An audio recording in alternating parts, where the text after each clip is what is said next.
Hello students, welcome to my application. तो चलिए students start કરશું। યુનિવર્સિટીની એક્ઝામમાં પૂછાયેલો એક મસ્ત અને એક મોસ્ટ ઇમ્પોર્ટન્ટ ટોપિક જે તમને 8 થી 7 માર્ક્સમાં પણ પૂછાય છે અને કોઈક વખત છોકરાઓ વધારે માર્ક્સમાં પણ પૂછાય છે।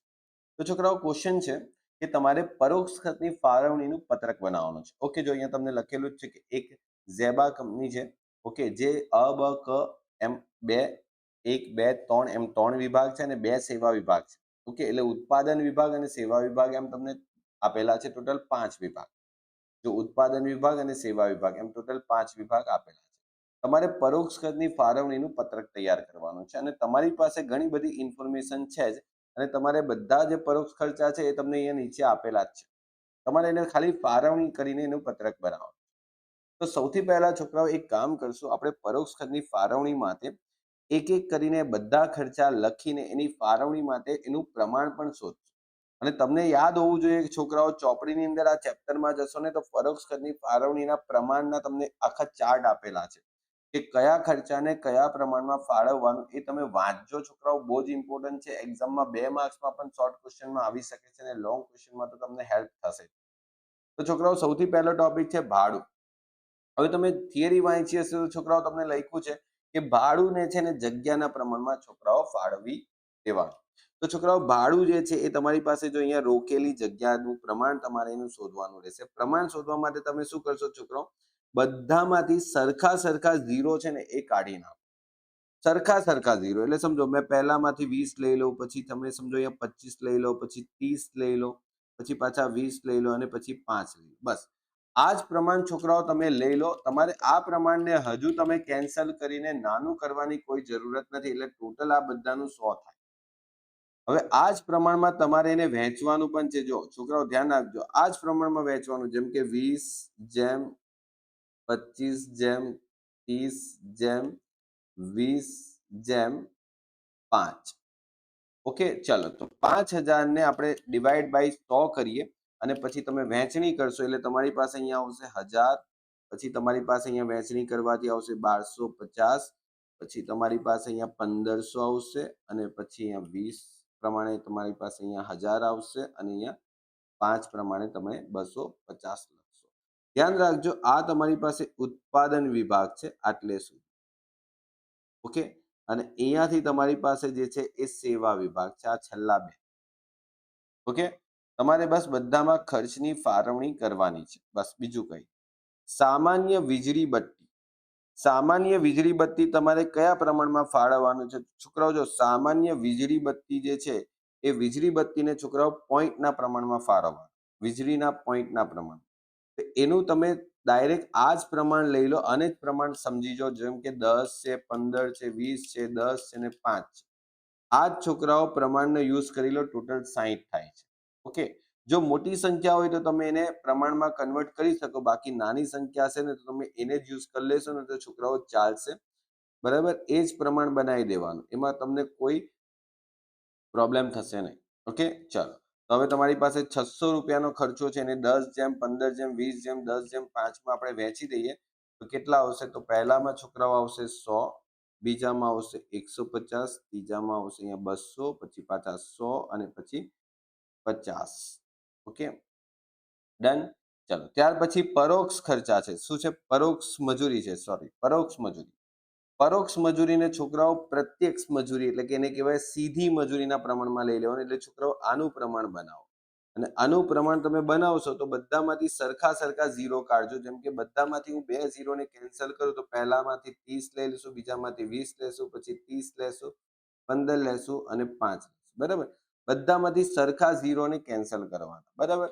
ધ્યાન રાખજો, બધાના સરખા ઝીરો કેન્સલ કરજો, નહીં તો પછી છે ને છોકરાઓ પ્રોબ્લેમ આવશે તમને દાખલા, એટલે આ પાછા 100 થાય છે। ઓકે, એટલે તમારી પાસે જે પરોક્ષ મજૂરી જે છે એને 30 જેમ 20 જેમ 30 જેમ 15 જેમ 5 એટલે 1500 ડિવાઈડ બાય 100, ઓકે, ઇન્ટુ 30 એટલે તમારી પાસે અહીંયા આવશે 450, 20 એટલે તમારી પાસે આવશે અહીંયા 300, 30 એટલે તમારી પાસે અહીંયા આવશે 450, 15 એટલે તમારી પાસે આવશે 225 અને 5 એટલે તમારી પાસે આવશે 75। હવે કામદારના કલ્યાણ ખર્ચા છે છોકરાઓ, કામદારના કલ્યાણ ખર્ચા પાછા અહીંયા 1500 છે, પણ કામદારના કલ્યાણ ખર્ચા કયા પ્રમાણમાં વેચશું? જેમ કે આ 3 એ 3 ના પ્રમાણ આપણને મળી ગયા. આ બધું તમને ચોપડીની અંદર થિયરીમાં છે છોકરાઓ, વાંચજો. કામદારના કલ્યાણ ખર્ચા કામદારની સંખ્યાના પ્રમાણમાં આપણે વહેંચશું.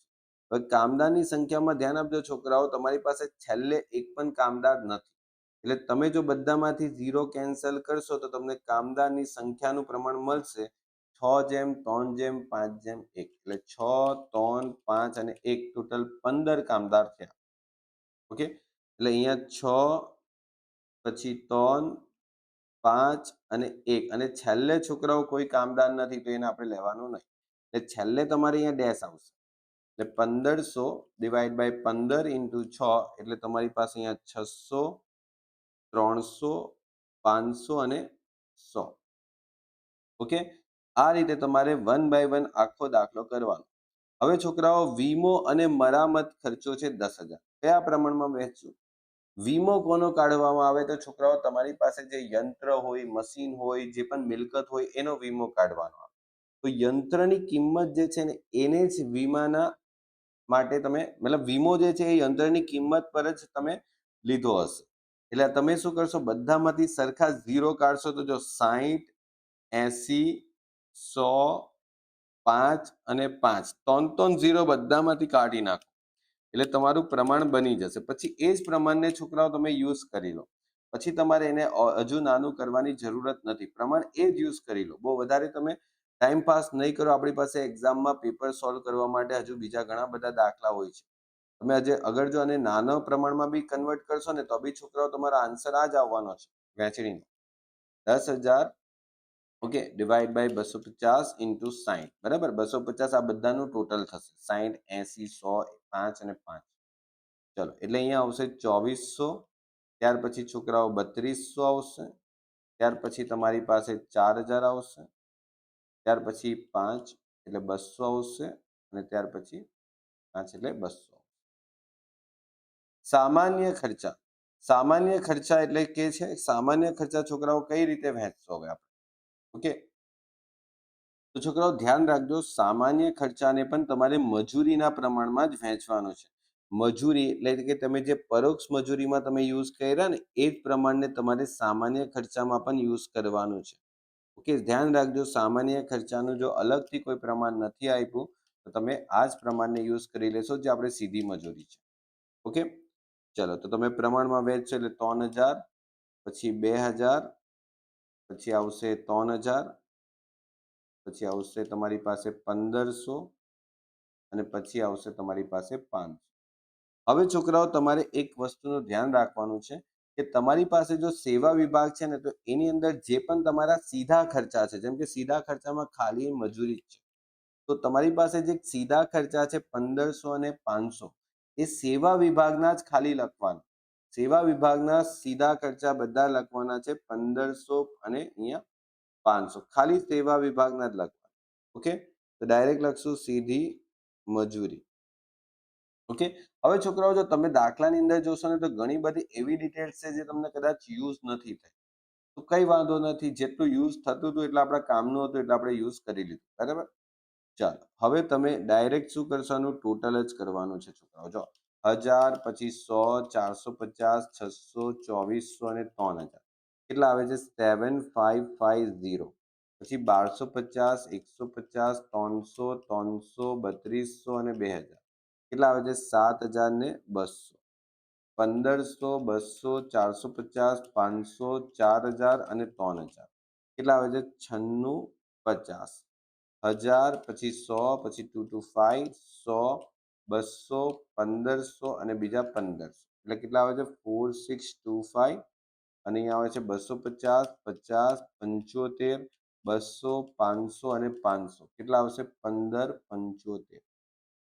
ડન.